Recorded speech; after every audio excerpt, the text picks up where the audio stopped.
Hey, what's up? Swear down, I'm feeling proper amateur. It's like, I don't know what the fuck I'm doing, yeah? It's all a game. I totally get it. But this is it. This is the real thing. Alright, safe. Do the best I can then, yeah?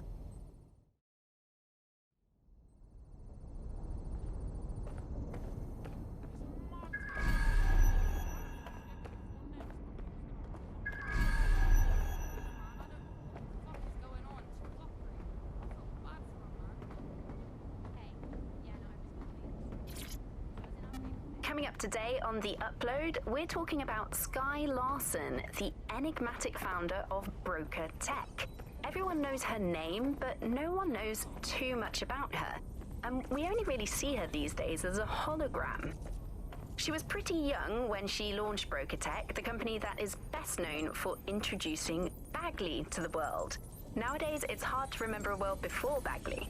And I think that what Skye Larson's done with Bagley is absolutely incredible. Bagley is the most advanced, significant AI of our time, and it's really blown all the other AIs that were created out of the water. Yeah, I mean, I can't really imagine the optic without it. But what do you know about Skye Larson herself? Not a lot, other than that she's actually pretty incredible.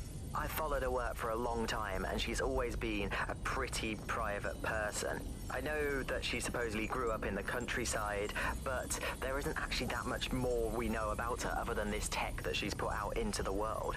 I've always found it a bit creepy that she's so obsessed with this idea of transhumanism.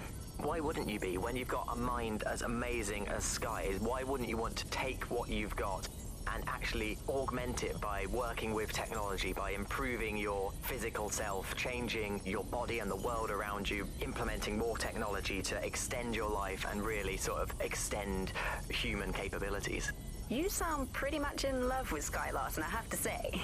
I can't comment on that, but I am a big fan of her work. She's been one of these people that has transformed the world around us, and just watching how her mind works from afar is pretty incredible, because some of what the technology she's introduced has changed how we all live our lives, and Bagley has been this really incredible assistance to humanity as a whole. Did I ever tell you that I actually interviewed Skye Larson once? Really? I thought she never spoke to the media or anything. So this was a long time ago, back in the day when she was a little bit more accessible.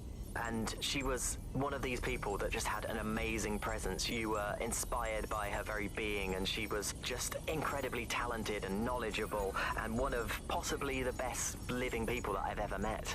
I'm not sure you're being too objective there. I mean, I imagine she's not very likable as a person.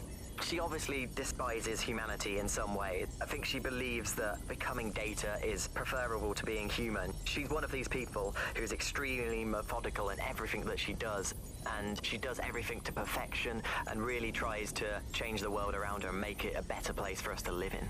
If you say so.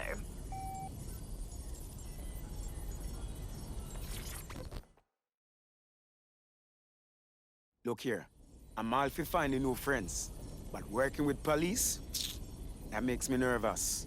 Trust me, I know. Working with pigs is the last thing I want, but Caitlin's not a typical cop.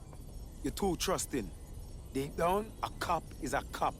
She's not Albion, so I'll go with the lesser evil. Just give her a shot, she might surprise you. A surprise is just about the last thing I want right now. Be careful.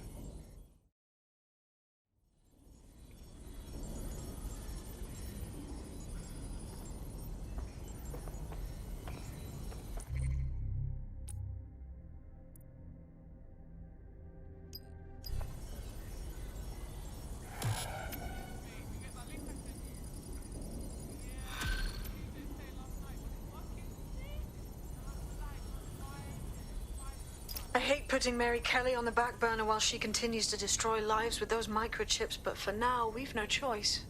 Then perhaps it's time to have a closer look at the elephant in the room. Nigel Cass, billionaire warmonger and current CEO of our local horde of thugs, Albion BMC. Cass certainly profited most from the bombings. We can inspire London to resist from now till forever, but it still won't break Albion's grip on the city. Not with Cass at the top. Brilliant. Those mercs wouldn't be able to control the city without Cass. But we can't half-ass this. I hope you have a good plan. Bagley's come across a possible gap in Cass's armor.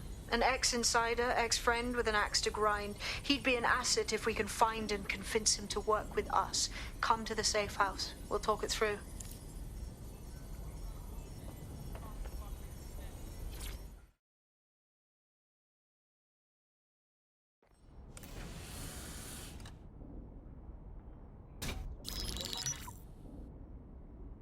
Right, let's talk about Albion PMC, the only British organisation to successfully oppress more of the developing world than the British government. Led by Nigel Cass, a man the partisan media calls a charismatic visionary, and Amnesty International calls a war criminal. Albion was given the key to the city to re-establish order following the bombings. Wasn't fooled back then, and I'm still not now. It is. So that's 2 reasons why we need to find an angle on Cass. We've found one. His name, Hamish Balaji. Born in London, Balaji was a recipient of the Cass Foundation Technical Scholarship at 14, which included a mentorship with Cass himself. At 16, Balaji designed Cass's first drone fleet. Fun fact, Cass delayed the launch by a week so it would land on Balaji's birthday. Cass sounds like Balaji's second dad. Why would he help us? They had a falling out after an incident in the Niger Delta 3 years ago. A buried human rights investigation accuses Cass of ordering a drone fleet to wipe out a village protesting the construction of a pipeline, but the drones malfunctioned before they could. Balaji is named as the likely saboteur. He's been on the run ever since, but now tracking data shows he's reappeared in London. Shit, he's looking for redemption like with the protesters. This guy designed Cass's drone fleet. I think he's trying to disarm Albion. He covers his tracks well, but that's a good guess. Unfortunately, according to this Albion intelligence report intercepted by our friend Caitlin Lau, Cass knows Balaji's in London as well. So, that's the op. Make contact with Balaji before Albion finds him. Then convince him we have a mutual enemy in Cass. So this guy's our best chance to stop Albion and clear our names. And the largest private army on Earth wants him dead. No pressure.